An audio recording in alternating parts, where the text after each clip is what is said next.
It's a world more hostile than Nigel had imagined. We've got to get away from here as quick as we can. This is a really worrying situation. The perils of a volcanic area aren't just explosions and molten lava.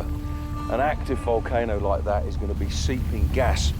The team head away from the volcano, up into the apparent safety of the forest.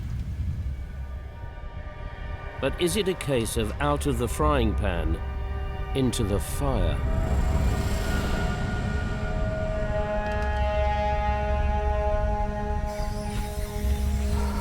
Nigel's come here to find the Microraptor, but he's no idea what other creatures are lurking in the forest.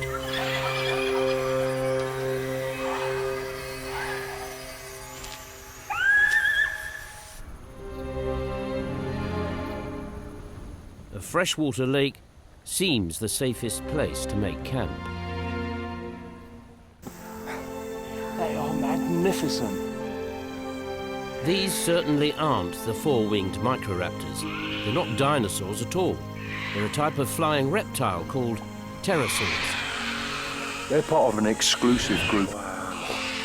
They've been masters of the air for 100 million years. And there's a group fishing out there. Wow. And you can see how they fly. They've got a membrane that goes between their limbs and their body.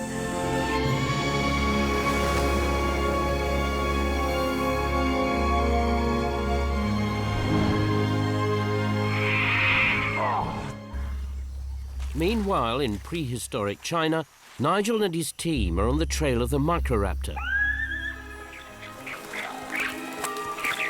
There!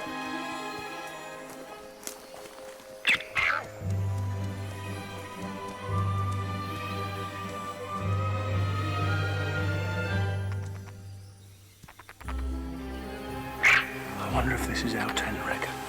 I'm going to try to get a bit closer.